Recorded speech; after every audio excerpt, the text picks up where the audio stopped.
Thank you very much for agreeing to do this interview. I welcome you to the interview for Citizen Matters.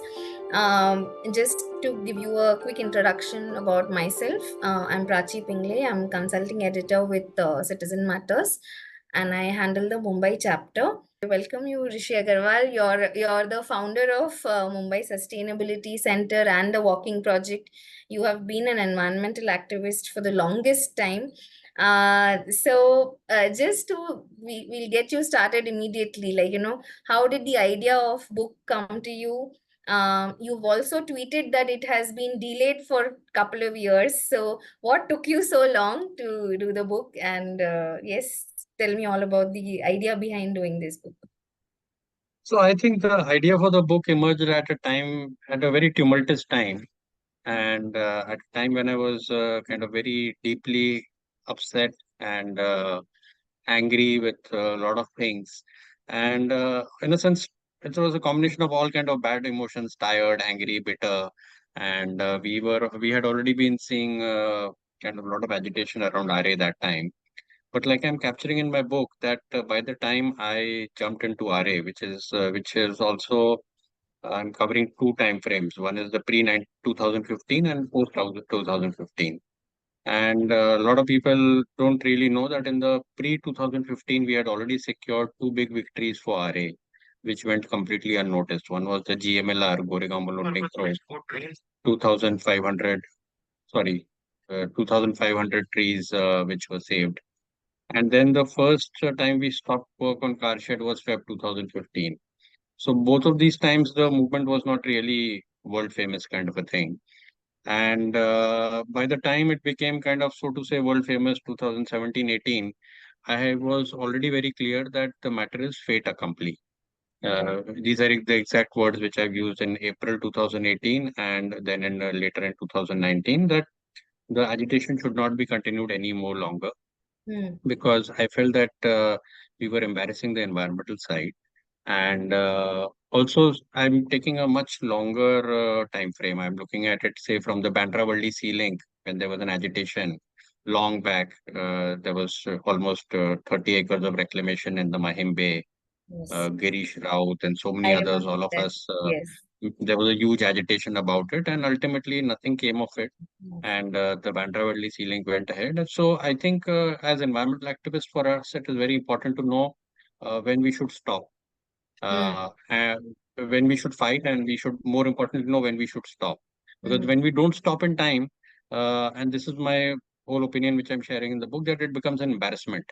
Mm. We become kind of easy scapegoats for people who are then trying to say that, oh, we are stalling development, which is not the case at all. Mhm. So that's, I think, so also it was a very tumultuous time, because by that time I was very tired. I had already done a lot of work on saving mangroves between 2001 and Yes. 2012, running the Mangrove Society of India. And the book was capturing my kind of very angry state of mind. And Mm. in a sense, I've been very angry in the book with the media as well, and society in general. I'm saying that when we need resources, we don't get resources. And I'm saying that the RA battle was lost between 2000 and 2014. Mm. That was the time when the political class, including the local MLA Ravindra Vaikar, whom I'm mentioning in the book, and all other, the builders, developers, were really strengthening themselves from Mm. 2000 till 2014. Mm. And again, I'm very critical of the middle class in the book. I'm saying that this is the time when the educated middle class had zero interest in environmental issues, zero interest. It is Mm. that same middle class. I mean, there'll be my own peers whose children now are climate activists, Mm. but their parents, when the city needed them most, were nowhere in action. I remember, I mean, I have shouted myself hoarse asking people for donations so that we can have full-time people and not Mm. run it like some kind of a hobby. Now, I mean, I Right. see that a lot of people from the corporate world, business class, who are very well off, now need a hobby. And so environment is an hobby. And so they don't really need any money, because they're flush with money, and they Mm. can come with making grand statements and doing activities for environment. But Mm. my approach was very different. We run proper NGO, civil society organizations, which have 4 or 5 people in the staff, lawyers, communication team, etc. So I was in a sense, the book was at that time sharing my angst. Then the lockdown came, and I had a couple of family events which really knocked off my schedule. Besides, we were doing some great work on waste management. So all of that was taking my time, and I've been like really itching. And it was at one time it was like the book will finally drop off. I said, okay, if you're not completing it, then let me just close it. But neither Right, was it getting closed, neither was it getting completed. right, And I'm really thankful to Vishwanath Shetty, who's the publisher, and he really took confidence in that. And he's past 6 months, I think he's really been very helpful in helping it close the book. right. So, coming back to the book, you also call it the undoing of a movement. What do you exactly mean by that? Because the reason I ask you is because, we completed 9 years of RA movement last year, and there was this whole kind of coming together of people, and somewhere we recognized that, people did, although there was not like it was not successful in the end, but still it did bring people together, and people of from all walks of life and all of that. So how do you really kind of reconcile with both these things, the fact that it may not have had the intended result, but it did kind of become a big movement for the city, something that we probably should also cherish in some ways. How do you really look at the complexity of this actually? See, Prachi, again, I'll just come back to 2017-18 because I almost stopped commenting on the campaign from sometime in 2019. But all of 2017-18, I was trying to point out to the campaigners, and there was a split in the campaign where there were differences between Stalin and me and others. And I've forever, not forever, but at least it's a good 20 years now that I'm not absolutely not in favor of the judicial approach in environmental activism, whether it is Ritvik Datta or Devi Goenka or Stalin. I don't approve. And it's not a question of opinion. I'm saying that the judicial approach does not work, which is exactly what happened with the Save Aarey campaign. That in spite of Stalin filing so many petitions, one after the other, High Court, NGT, Supreme Court, everything nullified everything by October 2018. So I'm saying two things. One is that 2017-18, I was saying, let's stop the campaign. Let's stop focusing on the car shed. It is fait accompli because by that time the tunneling and the car shed works were happening, and there is no precedent in the past 50 years of the courts coming in and saying that, okay, we agree with the petitioners, the environmental side, and the courts would have said, no, the car shed will not be built where it is being built. That has never, ever happened. If you look at the Millland district issue, BAG and Devi Goenka went to the courts saying Mm. that no, the formula has been changed, that 3030 Charles Korea report, etc., etc. Yes. Nothing. Ultimately, we know what a disaster the Millland district has become as compared to the previous plan of 30-30-30. And of course, I'm saying that there is no precedent. And so by continuing that campaign, we made ourselves into a punching bag where people said, oh, line 3 will actually save carbon emissions. So, as environmentalists, you're not bothered about carbon emissions. Line Mm. 3 will stop people falling from trains. You have absolutely no sensitivity towards people falling from trains. You're only bothered about leopards and spiders and whatever you're interested in. So, Mm. I felt that, and also in April 2015, I had started an exercise called Vision RA, which also I'm covering in the book, which I was forcibly prevented from carrying forward Mm. because by the time there were rifts in the team. Mm. And Vision RA, when I spoke, we said that we should develop a plan for the whole of 2000 acres of RA, and which means that we should primarily look at the dairy industry. Mm. And I'm commenting in the book that for the past 3 decades there has been an insidious plan underway to sabotage RA, the brand milk, RA milk brand, so that the dairy plots can be usurped, which is a good 200, 300 acres. Okay. So I'm covering in detail that in the book in the chapter that how the dairy industry has systematically been dismantled by the political class over Mm. the past 2.5, 3 decades, so that this whole land, which 50 years back this was on the fringes of the city, but Yeah. right now it is not fringes of the city, is Mm. prime real estate right in the middle of the city. If you go up till Borivali, this side, that side, and I'm very Goregaon blunt. rentals have peaked like anything in the past 5 to 10 years, I think, right? What's that? The Goregaon rentals in Goregaon have Yeah, yeah, peaked yeah. like anything in the past 5 to 10 years, I think. Yeah. Absolutely. If you look at 15 years, 20 years, Yeah. it's exactly going to be 20 years. 2005-6 JBLR came up. Right. Oberoi Splendor, Kalpatru, the whole belt. So you're seeing premium gated colonies come up, which are commanding a premium. Correct. So, the problem was that focused so narrowly on the car shed, Mm. and in the process ended up making ourselves a laughing stock and a punching bag, the whole environmental side. Mm. Whereas we should have immediately, it's almost like to use the share market terminology, stop loss. I mean, Right. yeah, we should have done a stop loss immediately over there, exited the car shed campaign, said, okay, we've lost. But Mm. fine, can we focus on the dairy plots? Can we focus on letting the zoo come in? Can we focus on the veterinary institute, all the other things? And also creating the whole of RA as a very high quality urban natural recreation area. Forget going outside the country. I'm saying even Delhi, Lodi Gardens, if you've been to the Lodi and the central Delhi area, the quality of the public realm is so nice and beautiful.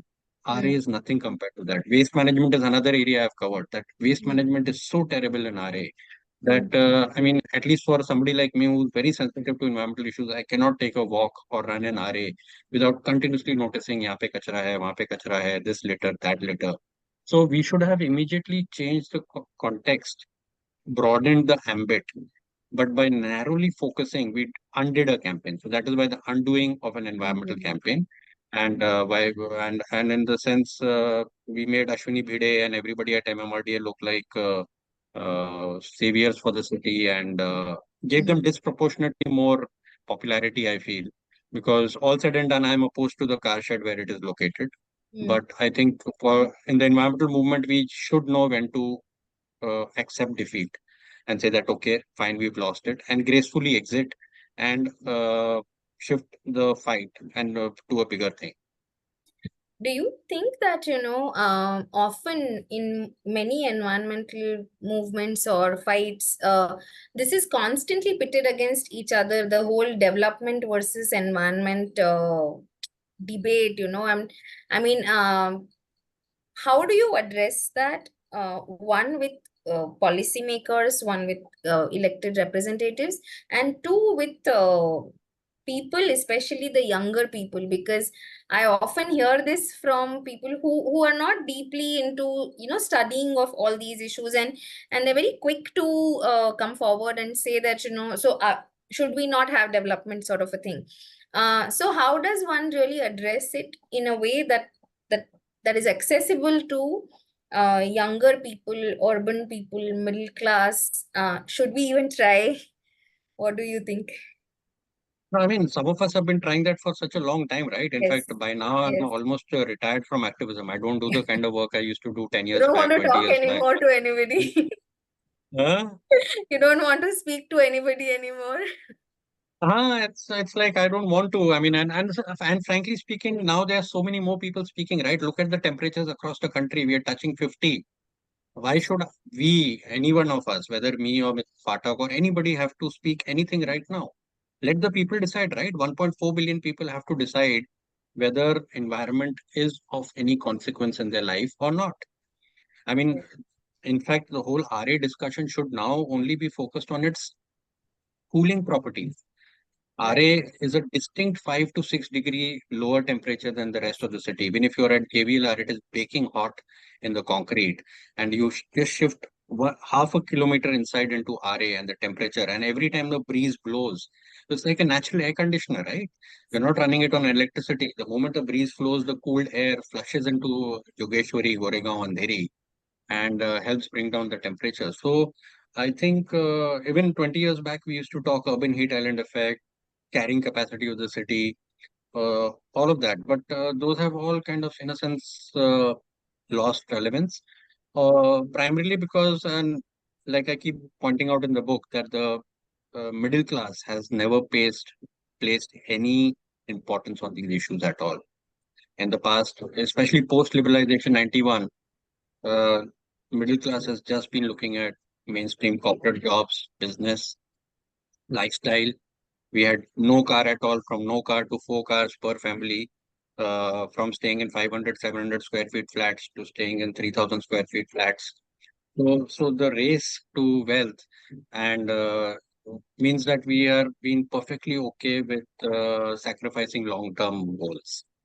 Right. Uh, Even where the car shed being situated in extreme rainfall events, we are going to place the airport and all downstream places under huge amount of risk, because suddenly this is going to be the first monsoon when that whole 70 acres on which the car shed is situated will not be porous. It will be hard concrete. And so Right. when the rains flow, say 400 mm, 300 mm of rain, that was a natural sponge right next to the meeting. So now I think it's no longer for environmentalists or environmental activists to say anything at all. It is for people to decide, and how much of the consequences they are willing to bear Into bear. and yeah, accept and adapt to. Mr. Phatak, I would like to bring you in here.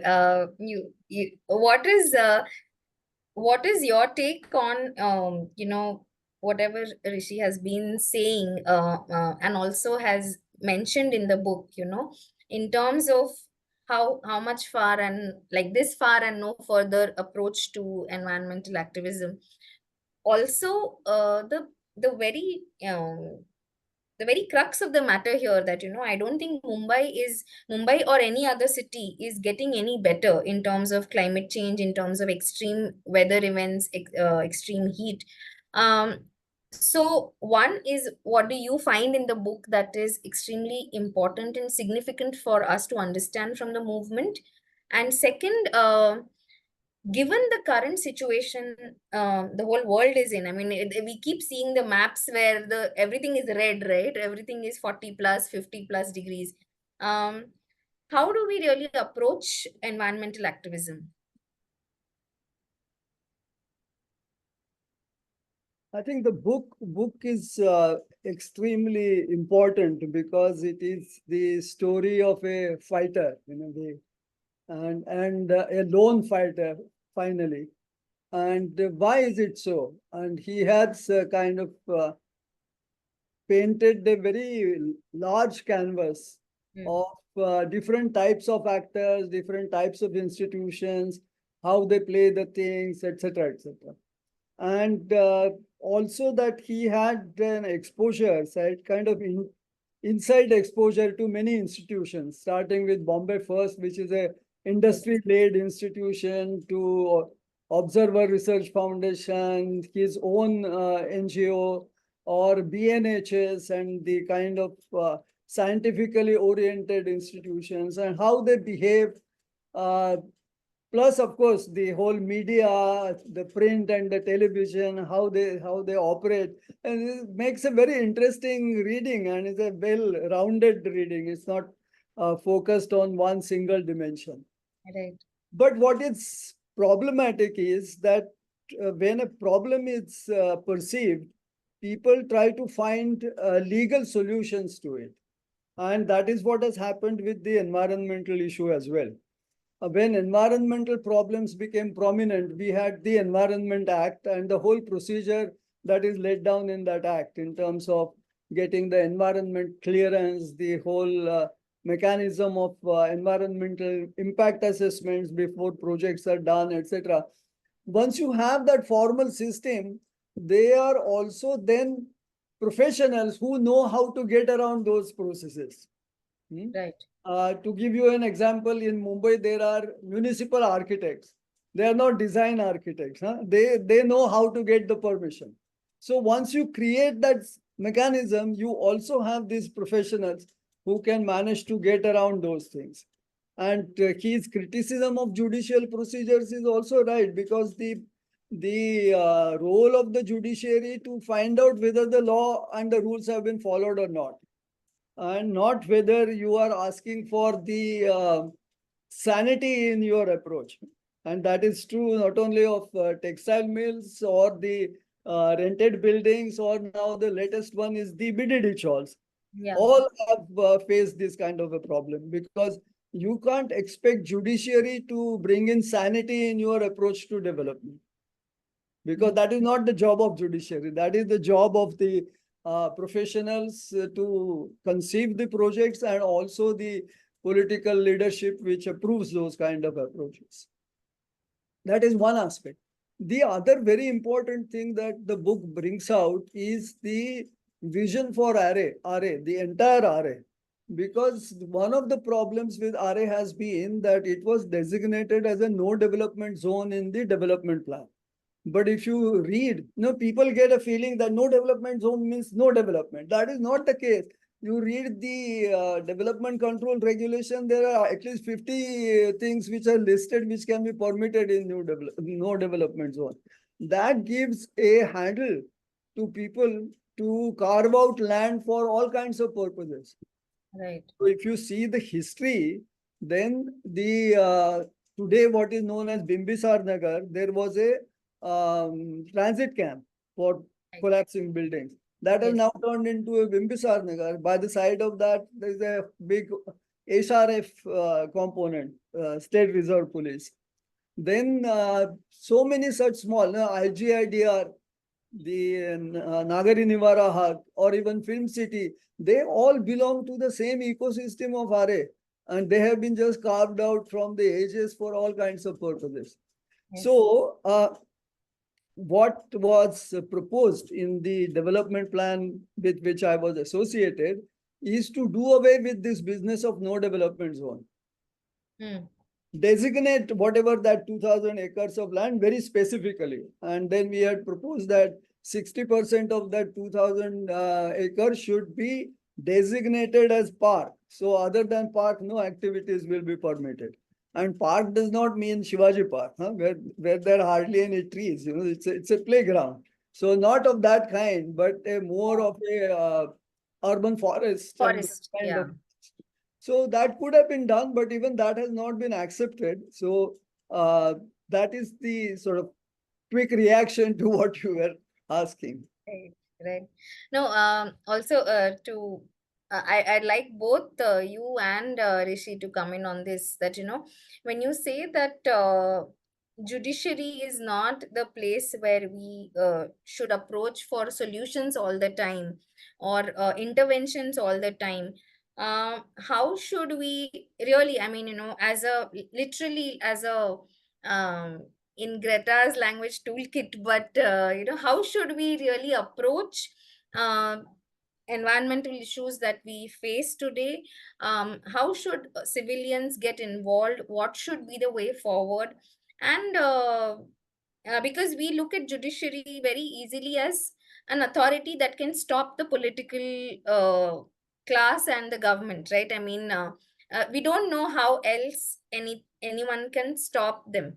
I think that is the approach with which people approach the judiciary. But if that does not work in large infrastructure projects, and we see a lot of environmental damage here, how should one really go about it? What do you think should be the approach, and what should every person do? Like, now I think the time has come where I think everybody recognizes, thanks to 56 degrees in Nagpur and 52 degrees in Delhi, I think everyone does recognize.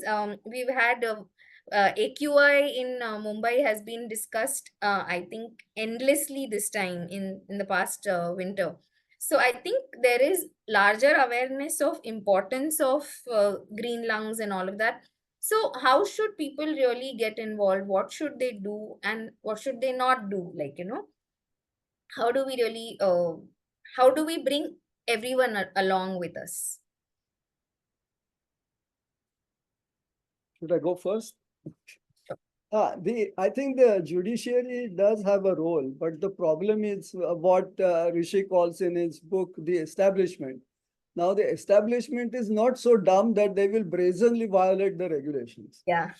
So they are also smart to see that their actions are within the framework of the law and regulations. There is a wriggle While room. the establishment on that ground is a very difficult proposition to start with. But I think many people feel, no, we can still do that. That's the first thing. So I think the basic issue is that like for example, in architectural design, the architect doesn't know what the structural engineering is. Huh? So, but he thinks in the structural engineering, so his building stands. So similarly, you should built into the process of development, infrastructure, etc., the environmental consideration as an essential component of conceiving those things. Now that has not yet happened, and partly it is not happened because of the route that we have adopted is to impose law. That once you get through the law, it's okay. Then whatever can happen. Even the hoardings can come down. Even if you have the regulations. So that problem has to be sorted out. How will it be sorted out is a difficult thing to do. I'm not saying that no law is required. Even for building construction, law is still required. But it is getting ingrained into the designing process when the architects design the building. The other thing is that he rightly criticizes, and I'm not ashamed of saying that I belong to that class which he blames for this. The problem is people try to cope with the situation through short-term means. Right. I think in my childhood we didn't even have a ceiling fan in our house. Now we have ACs, and then the electricity bill goes up. But we have opted for that and not worry about what's happening worldwide or climate change and all those things. The problem with climate change is that its solutions are not necessarily local. Right. People think that we move to EVs, but the EV also need electricity generation. Yes. And that is not local. You may stop doing your thermal plant in Mumbai, but thermal plants Chandrapur might be anywhere else, and they will create the same kind of climate change problems. So that makes it more difficult for people to get involved into these issues. Right. And see how it happens. People don't find it immediately identifiable. Identified with the problem. And that is very common with solid waste management. I mean, he has alluded to solid waste management so often in the book. But there's a natural tendency keep the house clean and throw the garbage out. That the way things have been happening. Right. Yes, Rishi, what do you say? So, see, again, this whole judiciary thing, Prachi, I am very clear that first and foremost, all environmental battles or issues have to be political. Right. And also, in a very simple way, like you mentioned Greta, because 2 years back I was speaking to people in Fridays for Future Mumbai.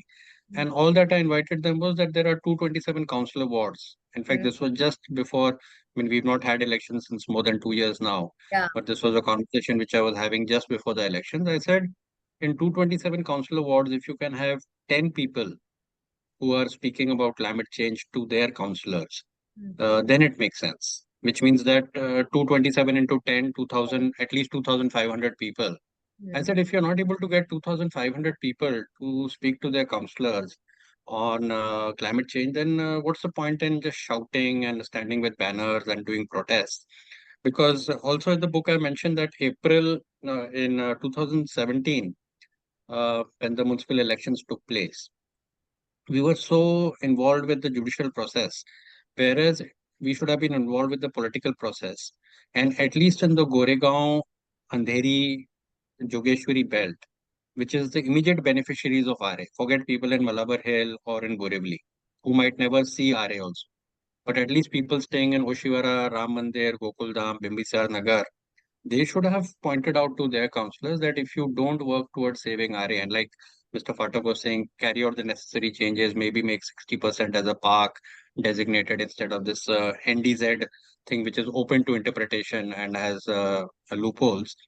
If people had done that, then I feel it would make sense. In fact, walking project also I brought out in the book, or I brought out waste management. Walking project, I'm saying ki, how will judiciary help you in getting relief on your footpaths or in your street? Ultimately, if you're not using your counselor, then why your counselor is reduced to being a figurehead and open to doing all wheeling, dealing, and enriching himself or herself personally. So it's also one of my favorite quotes, like the government is like an axe. If you hang it on the wall, then it rusts. You have to continuously use it. You have to use it as a tool. And Hmm. unfortunately, we have this apparatus of democracy, and everybody likes to go and vote and show their fingers and all that. But this once in a 5 years voting business does not help, because you need to have checks and balances on your elected representatives, whether councillor, whether MLA, MP, which is where people are failing drastically. I mean, enormously. On simple issues like even air quality and walking. I'm saying I just don't subscribe to climate change conversations at all now for more than 10, 20 years. I'm Hmm. saying that think global, act local has been the whole driving force. That if you are talking about improving walkability in your neighborhood or improving composting in your neighborhood, it will have an impact on climate. But if Right. you're going to talk climate, whereas you're not going to be involved with improving walkability next to my railway station or increasing Public green cover in my transport, city, or yeah, exactly. then it's and then the courts can do nothing about it. If you just decide, oh, one fine day we'll use the courts to have some project stalled or get some relief, there is precious little that the courts can do. So you have to use your executive, which is your assistant municipal commissioner, your ward engineer, your municipal commissioner, your mayor, your councillor, MLA, MP. These are the people whom you have to, and this is also a messy thing. It's not easy, right? Because 10 people will come in and there'll be 10 different opinions, and it's always a haggling match. And Mr. Fatak and me also might not agree all the time. You and me might not agree all the time, and then who's to win? But if we are able to win There over is here in the like, yeah, yeah, it's in the not easy. political sphere, if you're able to do it, then great, there is a chance. If you're not able to do it in the political sphere and we think we'll be able to do it in a judiciary, then we are just being delusional and I can't not self-deluding. ask you about Aditya Thackeray in this. Mr. Since Pathak we has read are the book by. discussing the politics of it. I, I was just reading, before we started this, I was reading that part of the book. So I haven't completed that part as yet. So. I haven't got access to the book, but I really want to know about that. No, no. You want to say something, Mr. Pathak? No, no, no. I won't say. No. So no, I've been quite heavy in my criticism of Shiv Sena and Aditya Thackeray. Because see again, I mean, I still have videos from 2015 which I personally recorded. Aditya came after the 15th, and he's standing there with Vaikar on one side and Sunil Prabhu on the other side and speaking. So what I'm saying is that we met Ram Kadam, who was the then environment minister, in December 2014. In the book, I'm carrying photos of us, the delegation meeting him. I'm saying these were the times when they had to take all the hard decisions. They took these hard decisions when they became the chief minister. Right. If they were so concerned with RA, they should have told Fadnavis then and there in 2015 that we need to shift the car shed. If you are not shifting the car shed, we are walking out of this coalition. Hmm. They did not walk out of the coalition. They wanted to enjoy being in power. And then in 2019, the whole October 2019, in fact, I'm very critical of the media over there. I Hmm. said was in a sense rigged by all that. In August 30th, a headline came in Mumbai Mirror, tree expert, Hmm. where they gave the final permission to cut the trees. And a lot of drama was made out of it. And then Aditya came in as a savior that, okay, I'll save Aarey. And so they made it into a very nice election thing to win the election. And then subsequently the Kanjur Marg thing, etc. But this was all very late in the thing. Hmm. Like I'm again and again saying that if in 2014-15 itself, when we sat with Mr. Madan and others at MMRDA, they were very clear that financial closure has happened. Hmm. So once financial closure happens, moving things this is not like a game of Lego bricks Yeah. where I'll make something and then I'll dismantle, I'll make something. This is not Lego bricks. There's financial closure, 23,000 crores, 24,000 crores. And they had not agreed to all the other suggestions for car shed at that time. Right. So by 2019-20, when all the tunneling work has happened, station work has happened, to think that now they will suddenly change and bring it to Kanjur or wherever, anywhere else. So I think it was a lot of posturing and taking advantage. Again, I'm very bitterly critical of Shiv Sena. And like, I'm very clear. I'm saying that in the past 25, 30 years, I think the biggest environmental issue that Mumbai has had is the violence carried out by Shiv Sena, that there cannot be anything bigger, because as a result of their violence, intimidation, they have completely throttled people from speaking up when wrong things were happening over a 25-year, from 95 onwards. So to think that this party then is being And then the self-righteous. coastal road, yeah. And then the coastal, I brought it out. I brought the coastal road out and contrasted it. That how can you? I mean, this is less like What this then uh, support yeah, that. it's complete double standards, and you're using one. You're posturing on one to offset your Mhm. negative impact on the other one. The coast road has been so disastrous, and we still haven't seen the full consequences of the coast road on the city. Yeah. Besides, of course, from a climate change point of view, if you want to be a climate ambassador, which Aditya wants to be, then you cannot be going for this kind of a completely blatantly private motorized transport supporting project. I mean, you have cities in. I mean, look at Paris. Paris has completely dismantled its. It's become it's completely dismantled automobiles from there. London, the ultra low emission zone thing. So the best of cities in the industrialized West are now following anti-car policies and Correct. investing heavily into sustainable mobility. And at that time to go for a coast road kind of a thing. So I think I've been very critical of Aditya and Shiv Sena both. Right. Right. I mean, one last thing is that, what are your main takeaways from the movement, and how are you, or how should we as a city use the learning from the RA movement in the future? See, I'll give in my quick thing, then Mr. Pathak will have his views. But I'm saying the one quick thing from there should be that uh, one is that we need to strengthen ourselves institutionally. The environmental side is terribly poor in its organizational structure. There's a chapter called Us versus Them over there, where I'm comparing the organizational structure of MMRDA.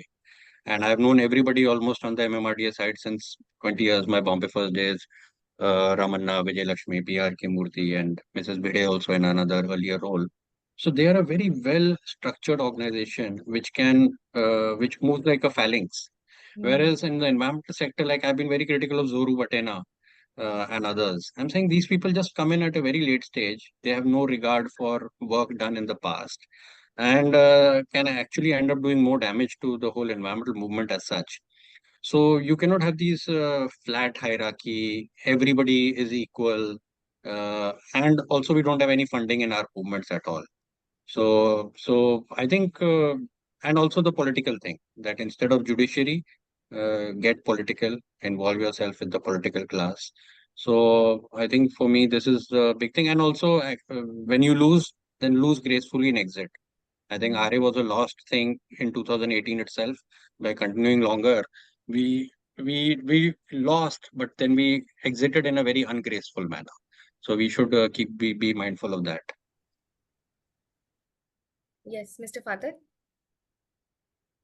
I think the my first impression is that the book is though titled RA is has a much bigger scope Right. in its ambit, and if at all the lessons could be on either side, on the environmental activism as well as in terms of the people who decide things. Uh, and on the activism, I think the problem is now when the 74th Amendment was first brought in 1992, the slogan was power to the people. Now, whether people are ready to take up that power and exercise it, that is the critical question which Rishi is consistently raising throughout his book. That the people who are supposed to be sensitive to these issues are not so sensitive, and that is one of the basic problems in the whole process. And sometimes I feel that when you are poor, you are more environmentally sensitive. As you become richer, richer in all senses, like uh, 15 years back or even 30 years back, when money was not so easily available for a large, big ticket infrastructure projects, people were more considerate, how to use the available money wisely, what the priority should be, etc. Now money is not a problem. You build line 3, and in parallel you also build coastal road. That is how things are happening. So I think this is also partly a question of uh, how the whole process of resource allocation takes place, but where there is no conscious decisions on that. The one who can find money, and it's not so difficult to find money. You have JICAs and ADBs and everybody there, and you can go ahead and do your projects. And that is, then people feel that, okay, now we can put some faith in the lending agencies, because World Bank has been having very strict environmental assessment procedures and all those kind of things. Similarly, JICA also has. But to what extent it can go, I think you have told the story of JICA interaction also. So those are the kind of problems, but I think power to people and how people exercise that power, whether through their elected representatives or otherwise. The other problem, as I see, as Rishi was rightly saying, 10 people trying to impress upon their corporator, what are the needs in terms of environmental conservation, etc. The those who are active in the field don't want to do that as of now. They like Bombay First kind of thing. They won't even talk to municipal authorities. They will go and talk to the chief minister or go to prime minister and appeal to him. Now, if that is the approach, then you have the problem, because then it doesn't percolate to the citizens and how things could be done. Right. Any last words? Anything that I haven't touched upon or may have missed out that is important? I think when you read the book, then it'll be fun. Then we can do another conversation. I was just thinking about all the things that there are in the book. Hope we have managed to increase your interest in reading the book. Oh yes, It so shouldn't be most other way definitely. around. Lessons are, I think, universal in a sense. Pune, what is Yeah, happening with bakeries over there, or Bangalore, or say Waravali's. I think it's the same struggle. So there'll be a lot of yeah, common threads. So I think it'll be of interest to people in even Delhi and Bangalore. absolutely. I It's mean, not just we only just have had the report about the loss of tree cover, right? I mean, I think yeah, I think there will be lessons for everyone in that, and from the movement and from the book. So yes, but yeah, thank you so much, Rishi. Thank you so great. much, Mr. Pathak, and do keep in touch. And once the book is out, we'll definitely reconnect once I read it. Great. Thanks a lot, Thank Prachi. you so much. Thank you. Thank you. Bye Thanks, bye. Mr. Phatak. Yeah, Thank you. bye.